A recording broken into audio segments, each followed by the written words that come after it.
So this is a classic case of mould on the first floor behind some large curtains. I think it was north facing, but anyway, the wall was cold. Have a listen to the survey and have a look at the data loggers at the end. So we're on the first floor and we've got mould going across the property front window. There's a long curtain that's been tied up, presumably just to show me there's mould growing along the thin cold zone here. It's a radiator which feels as though it's in use, and up there, and then if we look around the double glazed window, there was talk of replacing the double glazed window, which actually the issue is the lack of ventilation. This is open here, which is great. There's no trickle vent, so you want to keep it open at night. And at night, if you're worried about, at least have it open like just like that, just so that it's locked, and then it's on the safety lock. But I'll open it back up again. There's a mould there. Where do you see this dampness? It's because it's a poor insulator, and also there's some poor ventilation. So the reason why there's mould here is that it's different material that is a poor insulator, worse than the plaster, makes it cold. It's a bit like slurry. It's a bit like damp-proof as slurry, but it's also poor airflow as well. And we got mould down there. We're just going to see if there's dampness in the wall. The wall is dry, so that's great. This is on the top floor, first floor. I'm going to have a look at the curtains now, how they drop curtains down, and you'll see there's a lot of mould behind the curtains. So what's happening is the curtains are working as insulators, and they're trapping the vapour against the wall. The vapour gets through diffusion, but the heat moves through airflow, that even if there's a radiator here, it's clearly getting cold in behind here. Maybe even when the bedroom's not in use. And likewise there, presumably.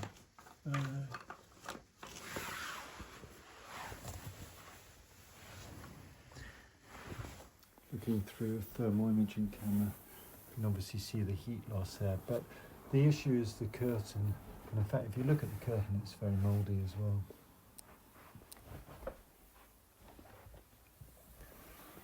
There's mould there. There's a zone of heat loss. It's been patched up. It's interesting that. Yeah, we use windows mainly. You don't use the extractor fan? No, we use windows. Yeah. Okay. I'm going to just try and see how your extractor fan is. Yeah. You need that. Yeah. It's not working. Oh, it's it's manual. Oh, did it stop working, Tanya? I forgot what we did. It's noisy. The problem with these fans is it's been running for about a minute and it still hasn't opened. What we're going to do is we're going to clean this up, stops making that noise. We're going to make the relative humidity about 70%. We're going to turn it on to maximum timer. So that will turn to about there, and that one maximum timer to there. And we'll clean it up and make sure it's not making all that horrible noise.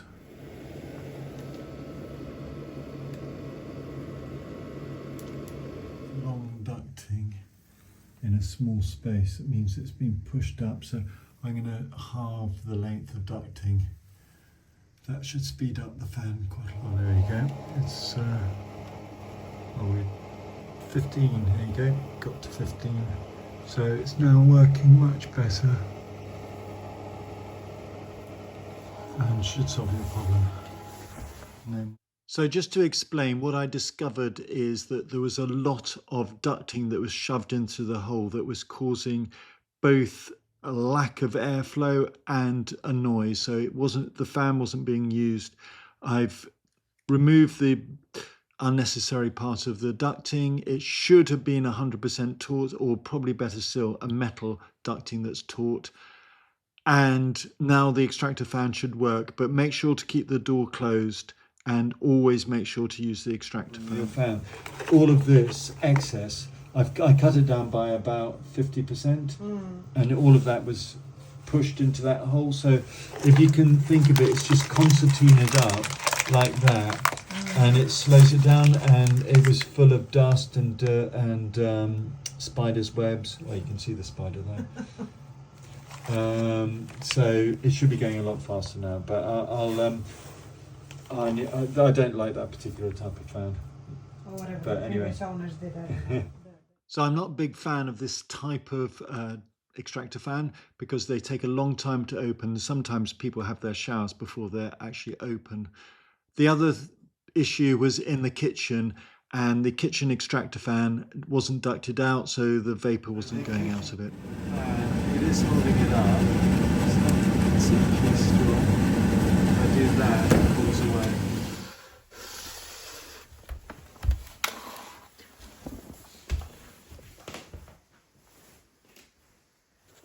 This is as dehumidifier. Looks like the capacity's fine. Not sure it's being used.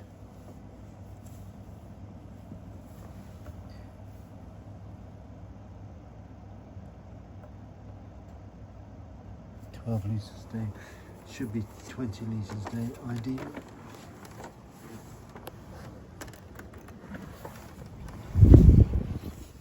So I'm testing the walls around the property with a damp meter and having a look for mould elsewhere. And there was some damp issue on the ground floor, which is not surprising. Similar type of environment as upstairs. Just to explain, the mould is on the surface of the wall. It's not the wall itself. Okay. It's on the surface. It's a type of black mould you have there. You can see it up there clearly. You want to use something really strong like HG mould spray, but be careful not to get it on the carpets and the curtains. I'll explain a few things, but I'll be moving around quite a lot. Yeah. So one of the big concerns about mould is health issues, allergies, and in the same environment as you get mould, you get dust mites, and dust mites will grow more in the carpet and in the textiles, like the curtains. You want to vacuum the carpets regularly. We have a cleaner coming, so we have a cleaner. Well, get your cleaner to vacuum the carpets. Yes, yeah. Also, in the short term, I would be turning your bedclothes over. So daily, just turn them over. You know, so like the duvet the other way around. Okay. And turn them down and turn the pillows. Just in the first month while the problem is being sorted out. So that's one. Two, I would like you to pin up the curtains in the short term, so that you've got airflow into the back behind the curtains. You'll notice that you're getting mould also on the back of the curtains. Yeah, we saw. And We actually left it for you. We wanted to get rid of it. We thought, let me just show how it's been. of course. No, that's good. Otherwise, I can't see. That's why we left it. We wanted to get rid of it. I can guess, but I can't see. So I want you to create as much airflow into the surface. So just going to explain the science behind it. It's mould will grow where relative humidity goes above 85% for a long period of time, like 6-8 hours at a time. Relative humidity is a measure of the amount relative humidity is a measure of air's capacity to hold moisture. 100%, it can't hold any more. 85%, it can still hold some more, but it's just the right percentage for mould to grow.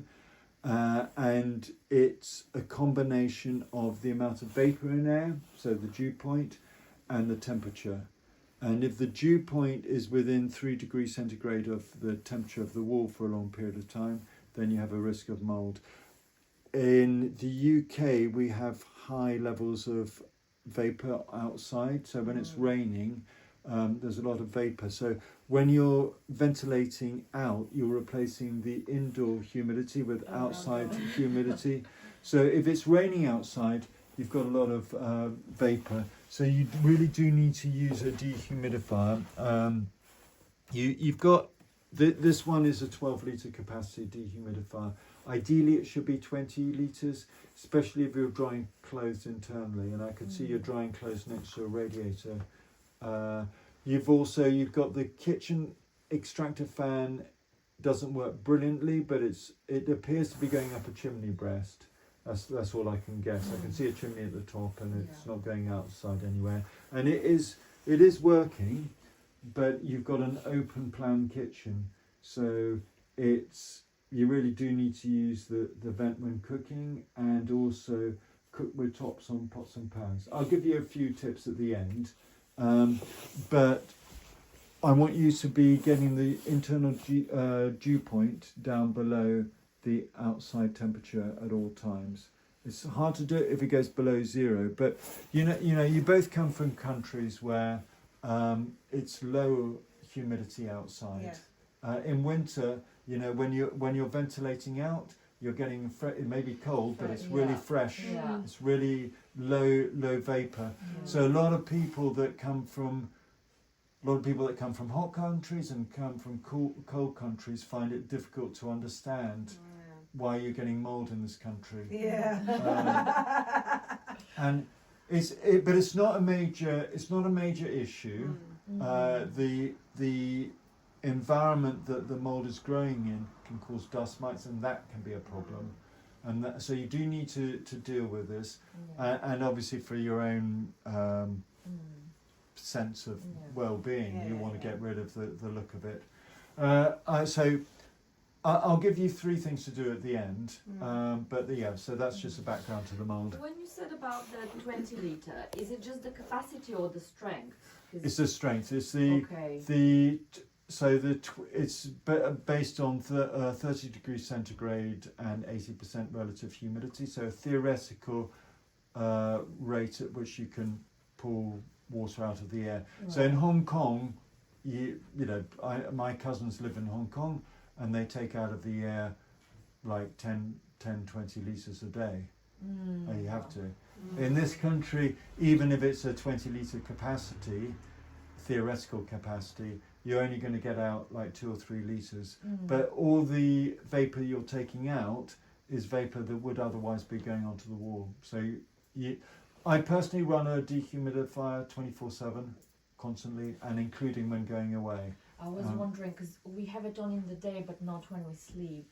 So maybe we should also have it on in the night. You're going to use the sensors to tell you exactly how things are, but I would use it at least until the point that you go to sleep or to bed, and then first thing in the morning. But I'd have another one and run it downstairs. And whenever you go, I imagine you go away a certain amount. Run a dehumidifier. The thing is that you've got windows that they don't have any trickle vents. It's not a huge problem, but it just means that you're effectively a sealed unit when you go. The other thing is the bathroom extractor fan. I know you haven't been using it, you've been using the windows, but I'm guessing occasionally when it's cold, maybe you don't open the windows every time. I don't know. But I've got the bathroom extractor fan working much better now. Okay. And it doesn't make so much noise now.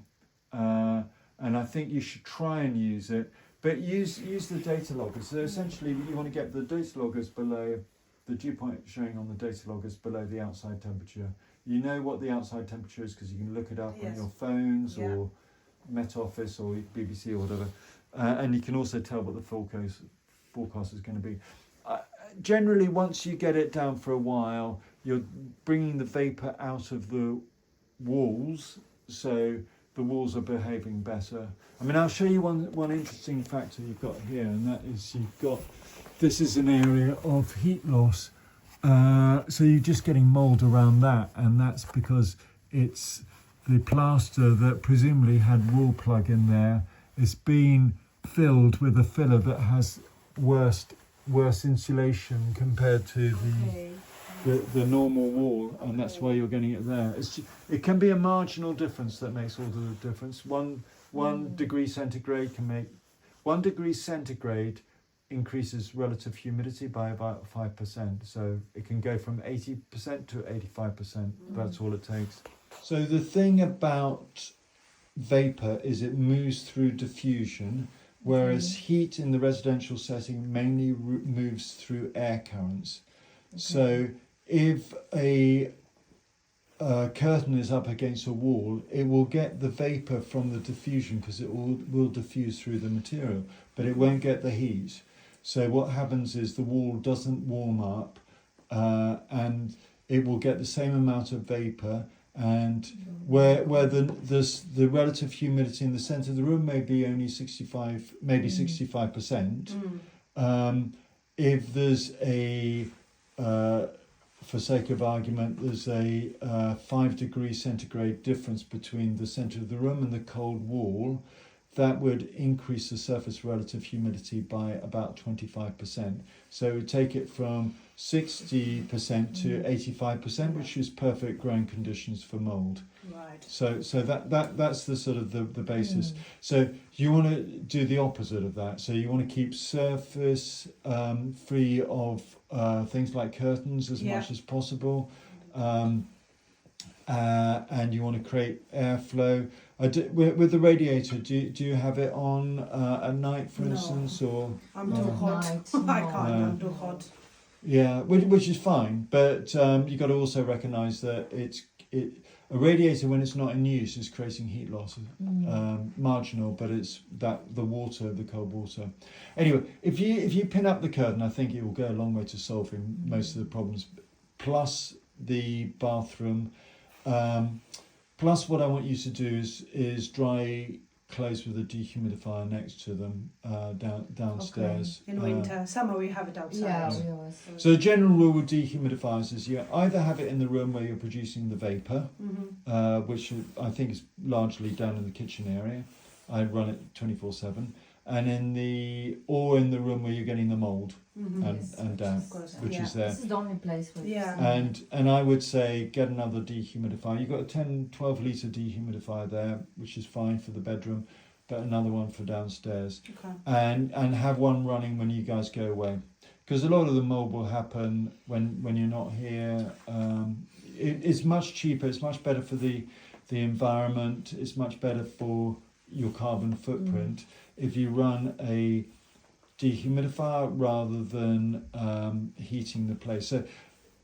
So dry, cold air feels warmer than dry, wet air. Or put it the other way around, humid air in winter feels colder than the dry equivalent.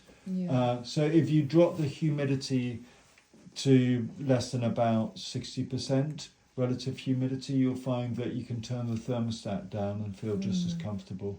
So you can reduce your carbon footprint and reduce the risk of mould. Right. I would also use HG mould spray. Yes, we bought it, but I don't think we've used it yet. No, we haven't because we waited for. Yeah, sure. wanted to see what you would say. Yeah. So the bathroom door has to be closed all the time, then you say, yeah? Yeah, obviously, other than getting in and out, but bathroom door closed. Yeah. Because if anywhere's going to have mould, you'd rather in the bathroom, and it's easy to wash and get rid of.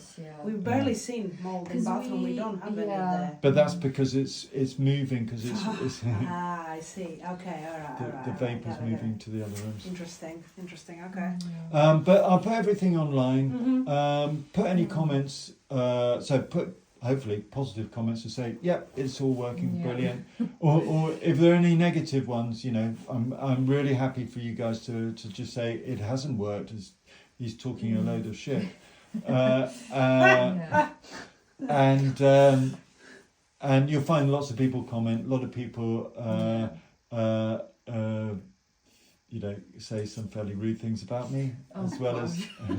Well, not a lot, but occasionally. I'm sure they say about But us that's too, fine. so it's fine. Behind my back, it's fine.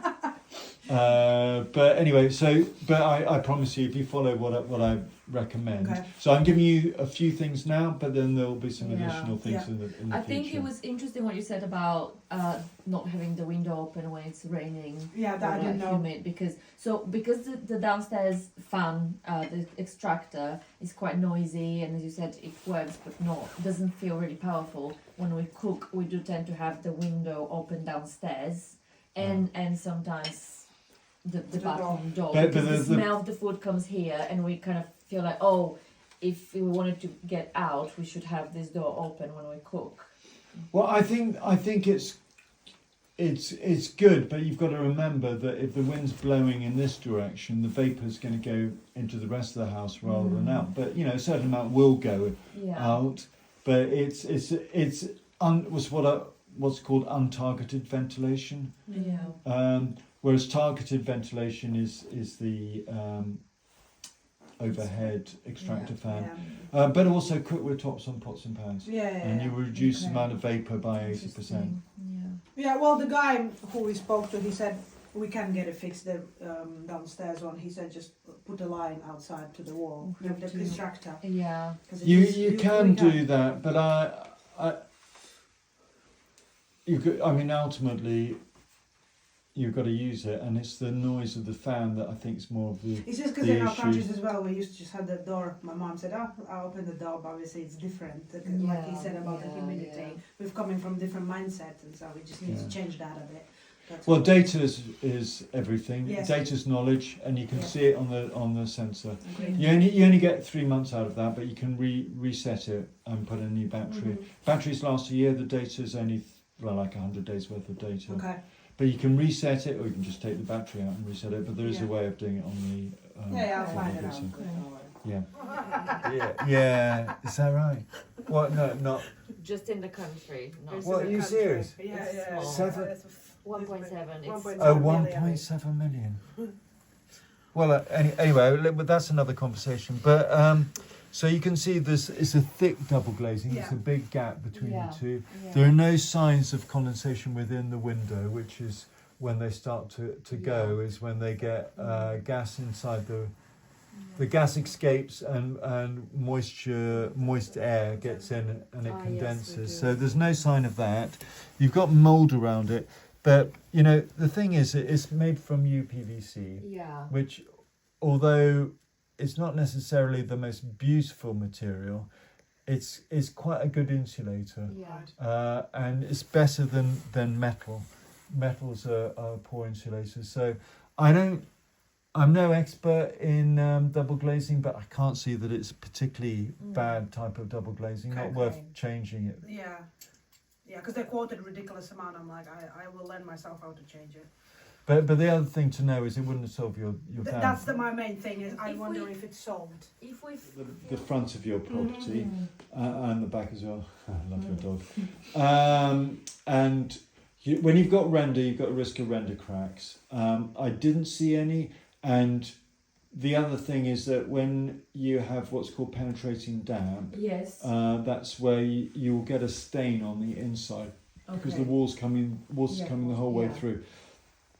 You can get a zone of dampness on the external brick from poor render, and a damp brick is a poor insulator, so it can increase the issue and risk of mould and condensation. But I didn't think you can see lots of my videos where you can see big cracks. Like I think the last property I was at, they had subsidence and you see the front. But I didn't see it there. But sometimes it can be hidden. When did you buy it? So 5 years ago. Yeah, was it? 2019. Yeah. So, but when people sell, they often just repaint Yes, and they yes, hide problems Yes. rather than Yeah. deal with them. But I think you would know by now. Yeah. Okay. That's why I wondered if the mold was like in the wall or just. No, it was it's like- surface. It's Okay. We surface. can do that. If you put a leather belt up behind the curtain in the same environment, you'll get mould on that. because Okay. that's marginally hygroscopic, so it causes. Alright, okay. You don't need to do that. Yeah, The website I've created for analysing data from data loggers.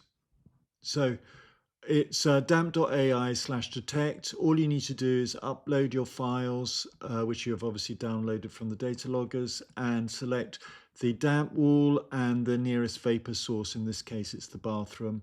You want to put in, so the calibration's already been done on site, but you can do it manually as well. You can change for different cities, but in this case it's London, so no need to change. Oh, and you can also upload your own file, but it's London, so you don't need to do that because I upload it daily. And if you put the temperature at the time of that I measured the temperature, which was 13.4, and I'll show you shortly where that comes from, you will see the surface temperature is affected by this, and you will see that this provides the surface relative humidity, and it's hitting 100%, so it's condensing at times, and it's over 85% for long periods of time like this.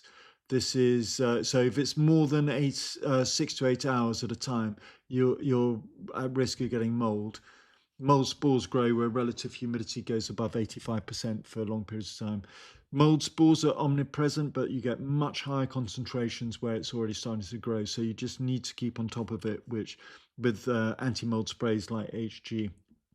So 3 things to look out for. One is the surface relative humidity, and it is illustrative insofar as if you increase the temperature of the wall, for instance, by raising the curtains, you will find that the surface relative humidity will go down. So your risk goes down. However, you're not really dealing with the root cause, and that is this, which is the dew point. Dew point is a measure of the amount of vapor in air, but it's also the temperature when condensation takes place. And you need to reduce it by replacing internal air with internal vapor at the internal dew point with external air at the external dew point. And in a perfectly ventilated property, so such as they do in Germany, where they open all the windows first thing in the morning, and all the cold air just rushes in, and it replaces the internal humid air with external cold air, you will get this dew point. You will dramatically drop your dew point. But that's fine, but you don't need to drop it more than to the temperature of the outside air, and that's this pink line. I put this up daily, and it comes from London data from the Met Office. And here you'll see that there's a big gap here, and that's roughly 8 degrees centigrade will account for most of your mold. So increase your ventilation, ideally with targeted ventilation, so bathroom, kitchen, drying clothes, and even cracking open the window when you're in a room. You can just do it on the safety lock, or use a dehumidifier. And a 20-litre plus dehumidifier will go a long way to solve the problem, particularly if you're drying clothes internally and or cooking without tops on pots and pans and without using the extractor fan. And don't forget to keep the bathroom door closed, really, really important. So important thing, element number 2 is this line, the dew point. You need to drop it down to the dew point line there, to the outside temperature. That's called Dew's law. The third thing to look at is this. This is the vapor differential. So this is telling me when it's above 0, it's because there's more vapor in this room relative to this room. So more vapor in the bedroom relative to the bathroom is a huge amount more vapor in the bedroom compared to the bathroom. Now, I think there are 3 reasons for that. One is I think there's, obviously occupancy. The second, and I think possibly the most important, is that you are getting drying walls, the walls of drying out. And the reason I think that that's true is that if we look at a particular day, for example here, but it's true throughout. You can see as the temperature rises when the heating is going on, so condensation of the vapor load is going up, and that is because there's condensation in the wall and it's evaporating out, and that's why you get these peaks. And then the third thing is that the general humidity in the property. So I can't be sure, but these times seem to be coincidental. But sometimes you can see a peak follow from in the bedroom following a trough here.